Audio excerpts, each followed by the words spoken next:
Vous êtes sur Technologym, c'est Arthur Plancher. Nous enregistrons cette émission au studio Gakko à Longnes.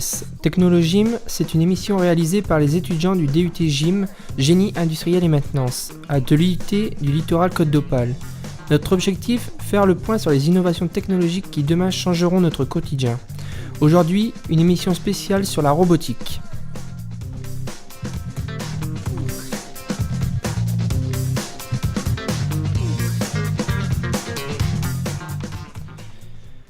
Nous sommes avec deux étudiants qui vont vous présenter leur point de vue sur ce sujet, la robotique. Et en face de moi, Alexis Chemin. Bonjour Arthur. Donc il faut savoir aujourd'hui, le nombre de robots vendus est exceptionnel. D'après la Fédération internationale de la robotique, il y a eu plus de 6 millions de robots vendus rien que dans le domaine des robots domestiques. Comment en sommes-nous arrivés à utiliser autant de robots dans notre vie et pourquoi cela ? Il faut savoir que dans un premier temps, un robot, en résumé, c'est une machine programmée par l'homme, étant autonome grâce aux automates, qui est un système répétant une action sans intervention humaine. L'homme a toujours voulu fabriquer des machines pour limiter les efforts et faciliter la production en particulier. C'est à partir du XVIIIe siècle que l'on commence à parler des premiers automates. C'est un mécanisme ressemblant à un canard, un robot pouvant boire, se nourrir et marcher. Une simple attraction de foire au départ. Cette machine, vous pouvez aller la voir à Grenoble pour les intéresser d'histoire. C'est le canard Vaucanson. Mais les robots de nos jours ne sont pas tous comme ça. De quand date le premier robot industriel pour rester dans ce sujet ? Afin de parler de l'invention du véritable premier robot industriel que nous connaissons aujourd'hui, il faut remonter en 1961, lorsque la demande industrielle dans l'industrie automobile explose. Les hommes ne suffisent plus, efficaces oui, mais pas assez pour satisfaire cette demande. C'est dans ces conditions que le robot Unimate fut créé. Un bras mécanique programmé pour transporter des charges lourdes en toute autonomie. C'était une révolution dans le monde de l'industrie. Il faut l'avouer, on n'est pas parfait, on a des limites. Nous avons besoin d'aide, c'est ici que ce robot intervient. Il est rapide, précis, infatigable, robuste et n'a pas de conscience. C'est-à-dire qu'il est remplaçable et n'a pas d'individualité. Et au niveau des chiffres, pouvez-vous me dire quelle est la place des robots dans notre quotidien ?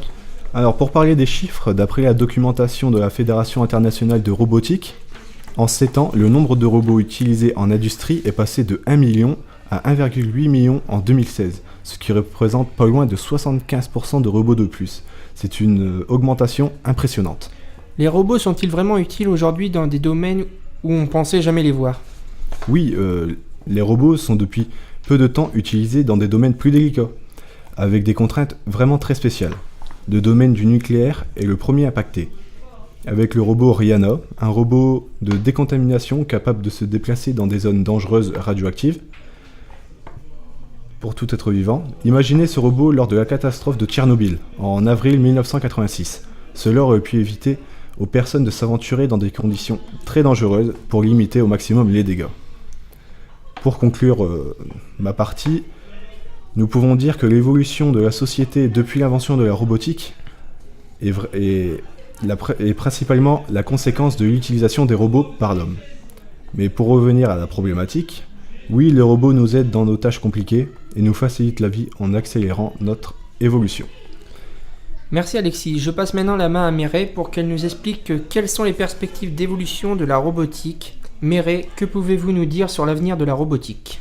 Dans un premier temps, je vous parlerai des drones. Je peux déjà vous dire que les drones sont en pleine évolution et qu'ils sont depuis quelques années devenus particulièrement présents dans notre vie. Ainsi, la société Amazon a annoncé le lancement des tests de livraison par drone au Royaume-Uni. C'est un premier test pour le projet Primaire. Ce projet a pour objectif de n'avoir que des drones livreurs. Ce projet a débuté en 2013 et ne cesse de progresser. Mais est-ce que ce type de livraison ne poserait-il pas plus de problèmes qu'une livraison classique en cas de dysfonctionnement ? En effet, les problèmes que peuvent engendrer ce projet, c'est le problème de circulation et donc les routes deviendront dangereuses si cela n'est pas contrôlé. Nous pouvons espérer que d'ici quelques années, le projet aura abouti, avec des personnes payées pour contrôler l'espace aérien des drones. Ne pourrait-on pas trouver une autre utilité plus intéressante pour les drones ? Si, Dans ce domaine, nous pouvons parler des drones hélicoptères. Ce drone développé par Airbus servira à faire de la reconnaissance militaire depuis une frégate. Il est encore à l'essai.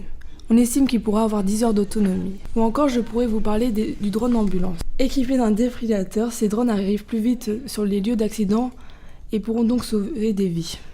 Mais dans la robotique, il n'y a pas que les drones. Comment les robots seraient-ils présents dans notre quotidien ? Les robots font déjà partie de notre quotidien et ne cessent de se développer. On trouve déjà des robots aspirateurs capables de nettoyer des surfaces en évitant les obstacles ou des robots laveurs de vitres ou de sol. Dans un avenir proche, on peut venir à penser qu'ils nous remplaceront entièrement dans les usines. Ils nous remplacent déjà pour certaines tâches à risque et des tâches répétitives. Par exemple, de plus en plus d'usines japonaises s'équipent de robots pour effectuer des tâches d'assemblage sur des chaînes de montagnes. Ce sont des ouvriers du futur. Est-ce une bonne chose selon vous que les robots deviennent les nouveaux ouvriers ? On peut s'attendre dans quelques années à un monde rempli de robots, présents à chaque instant de notre vie. C'est une bonne chose car ils pourront aussi bien sauver des vies que faire des tâches répétitives et fatigantes pour l'homme dans les entreprises. Ils nous apporteront aussi un gain de temps à la maison car les tâches de tous les jours qui prennent du temps ne seront plus faites par nous et ainsi nous pourrons nous concentrer sur ce que nous aimons vraiment faire. Mais le problème est que le monde du travail va diminuer. Il y aura de moins en moins de choix de métiers. Pour y remédier, nous devrons inventer d'autres métiers. Merci de votre attention. D'après vous, Mireille, il semble que la robotique a encore beaucoup de chemin à parcourir pour arriver à prendre autant de place dans nos vies, mais cette étape pourrait arriver plus vite qu'on ne le pense. Merci et à bientôt pour une nouvelle émission sur un nouveau sujet tout aussi intéressant. Au revoir.